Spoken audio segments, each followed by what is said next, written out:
Hello, YouTube. It's me, John Avenger, once again, and welcome back to Horrifying Movie Month. And tonight we're talking about a 1996 movie done by the great Peter Jackson. Yeah, this is before he did Lord of the Rings, and after he did, his was it Dead Alive and Bad Taste and Meet the Feebles.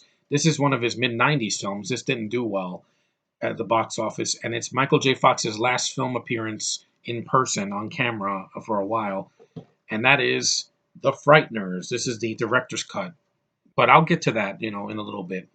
Basically, The Frighteners is Michael J. Fox is kind of he's a Ghostbuster in a way. This movie reminded me of Ghostbusters a lot. It says Michael J. Fox starts as Frank Bannister, a small town Ghostbuster in league with the very spirits he's supposed to be exorcising. The scam works well until a powerful spirit goes on a murderous rampage, forcing Frank to find a way to stop the diabolical ghoul in this special effects packed supernatural thriller chiller that's so fiendishly entertaining, it's frightening. Yeah, the movie's not scary, but that's one of the few cons that it has. The film is a special effects extravaganza. The effects in this movie look great. It's some of the best effects from Peter Jackson pre Lord of the Rings, and I don't think this movie deserved to bomb. I mean, it's not for everyone. It's a PG-13, so there really isn't a lot of blood, and there's not a lot of curse words. There's some curse words, but nothing uh, really too intense. But this is another synopsis. He's an architect who develops psychic abilities, allowing him to see, hear, and communicate with ghosts, kind of like the Ghostbusters, except he doesn't have the gadgets to catch them. And after his wife's murder, yeah, he initially uses his new abilities to befriend ghosts, who he sends to haunt people, so he can charge them handsome fees for exorcising the ghost. However, the spirit of a mass murderer appears to be able to attack the living and the dead, posing as a ghost of the Grim Reaper, which, by the way, the Grim Reaper here looks awesome. It looks like the things in Harry Potter, prompting Frank to investigate the supernatural presence. This movie cost $26 million, even with the director's cut, and it only made 29. That would have been a profit if the movie cost less, but yeah, it's a really good movie, but I will say some problems I had. See, it says here the Frighteners is also Fox's last leading role in a live action film. Fox then went on to a 4-year run on the television series Spin City before semi-retiring in 2000 due to effects of Parkinson's, and he also did some voice acting. So that's all he can do because he was this movie. You can tell a lot that he was shaking a lot, but it's not because of his own doing. It's because man, diseases suck, man. This also has Trini Alvarado as Lucy Linsky. She's very likable. She's a physician that meets Frank and falls in love with him slowly. And she was in the she was the older version of Marie in the Polly movie, that parrot movie where he talks. And she's good in the movie. But it's freaky because excuse me. She looks a lot like Andy McDowell. When I saw her, I'm like, is that Andy McDowell's daughter or something? Because she looks just like Andy McDowell. The actress from Groundhog's Day and from Four Weddings and a Funeral. She looks just like her. It's freaky. She has the same color hair and a pale face and no accent. Well, she doesn't have the southern accent that Andy McDowell has, but it's freaky how much she looks like Andy McDowell. Yeah, Peter Dobson as Ray Linsky. He could have been cut out of the movie. There's three problems I have with the movie. One, it's not scary. Like if it's a PG-13 horror comedy thriller that's not scary. If you've seen Ghostbusters, it's not. It's basically not that scary. Two, there's characters that could have been cut out to make the running time a lot shorter. Yeah, this movie clocks in at 2 hours and 3 minutes. It's too long, guys. You could have cut 30, 20, or 30 minutes out. You don't need Peter Dobson as Ray Linsky. He's the guy that dies, and then it's like following Frank and Lucy. And you didn't need him in the movie. He serves no purpose. John Aston is the judge. Yeah, the king. Yeah, he's fine. It's good to see him in the cameo. Uh, Chai McBride, he's funny as Cyrus, the gangster who has he sounds like he's a black man. Jim Fife is Stewart. He's the nerdy guy. And Arlie Ermy has a nice role in it too. May he rest in peace. And of course, Peter Jackson makes a cameo in the film. But Jake Busey, he's barely in the movie. He's in the beginning of the film, and then he disappears in the second half. And I'm like, you weren't on screen long enough to be a threatening villain. There's three villains in this movie. Three. That's a little too much for me. You have Jake Busey as the freaking Johnny Bartlett, the mass murderer that turns into a Grim Reaper.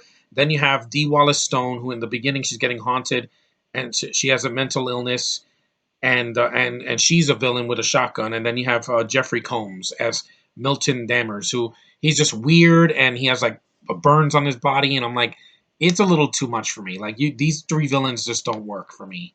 I like the visuals. I like Michael J. Fox. I like Trini Alvarado. I do like the story is a good story. It's like if you took Ghostbusters and made it a little bit more, like a human could talk to the ghosts and not just try to catch them.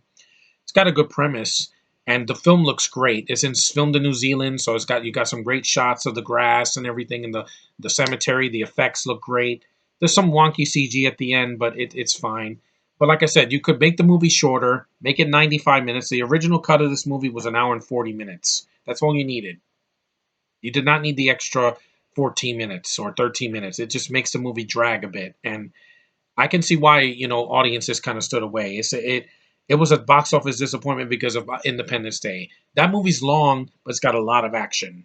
It doesn't wait an hour for something to happen. It's not like the aliens show up at the end. They show up, during the beginning of the film and explode things. It says interviews conducted years later, the frighteners. Jackson commented he was disappointed by Universal's ubiquitous marketing campaign, including a poster which didn't tell you anything about the picture. Yeah, this poster basically makes it look like it's a supernatural slasher movie or something, and it's not that. It's more comedic in tone. It's not too dark.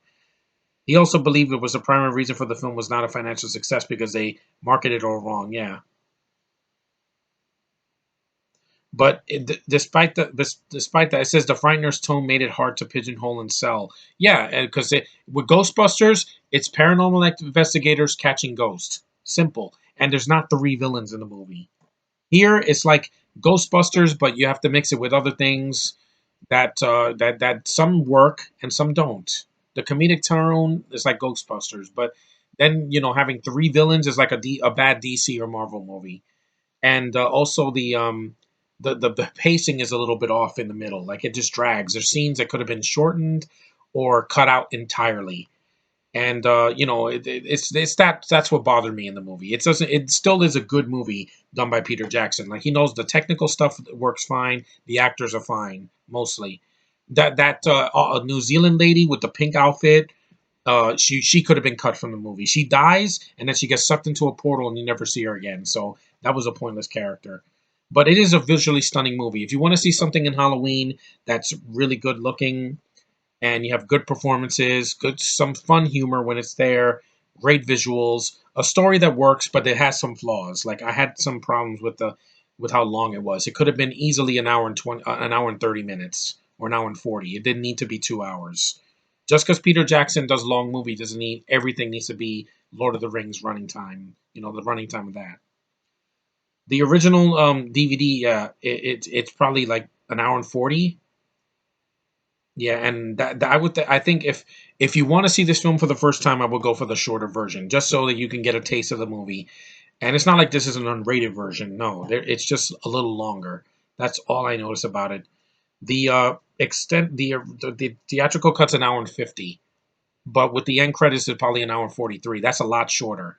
I would go for the shorter version of a movie than the longer version, only because I don't have the patience to sit through everything that's over 2 hours nowadays. Like every movie has to be over 2 hours. Joker was the same running time as this, and I can understand why they cut 30 minutes out. It makes sense, you don't want to make the movie too long.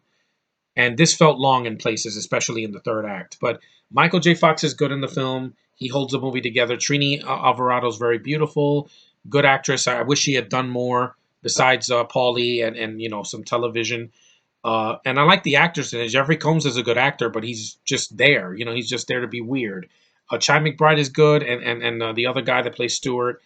But you didn't need Dee Wallace to be the villain too, and Jake Busey is not in it enough to be a good villain. I just think he's over the top and just not really that effective. And but the effects look good on him, and that carries the movie enough. The good effects, the good visuals, and the story itself was interesting. Would I watch this again? Yes, but if I watch it a third time, I'm skipping the filler scenes with With Lucy's husband, I don't care about him. The lady with the pink outfit, I don't care about her. And some scenes that drag on that could be a little bit shorter. Some flashbacks, if you will. There's a lot of flashbacks that could have been cut, but it's a good movie though. If you want a good movie, it doesn't have a downbeat ending, so that's a good thing. And Peter Jackson did a good job directing the actors. It looks great, and it's kind of overlooked. I mean, it should have been a decent size hit, but they should have condensed the movie's running time. Maybe add some more comedy to it, and have Jake Busey be in it a lot more. I think if you had him as the villain alone, you didn't even need the Wallace Stone or Jeffrey Combs. It could have been way shorter, and that was just my opinion. I just don't think a movie needs three villains. That's why people hated Spider-Man 3. That's why they hated The Amazing Spider-Man 2. Too many villains. You only need one good villain. Joker in the Joker. That's one main villain. You don't need three or four. But this is a good movie though. I would keep it and recommend it. If you've never seen it, watch it. But I would go for the theatrical cut first. Because with this one, the added scenes, I don't even think they added anything to the movie. Maybe they added some character development, but I didn't really notice too much. I was like a little bit slow, and I'm like, this film did not need to be 2 hours. Short and sweet is where it's at with a horror movie. Horror movies, when they start to drag, you feel it. That's why It Chapter 2, people were like, oh, God, it's too long. I'm like, yeah, because it's like based on a TV miniseries that was 3 hours long. Of course, they were going to make it long, but this could have been a little shorter, just saying, but it's still enjoyable. Anyway, thanks for watching, guys. Take care. See The Frighteners. It's a recommendation, but don't. I would say see the theatrical cut. It's not like you're missing much with the director's cut. It's a few minutes longer, but I don't see much of a difference. I think short and sweet is where it's at, and I would prefer that. It's like with the theatrical cut of Cyborg and the director's cut. Just see the theatrical cut. There's no difference. The director's cut takes stuff out and makes scenes worthless that are not needed. But anyway, I like the film though. It's better than hating the movie. So thanks for watching. Take care, and I'll see you in the next review.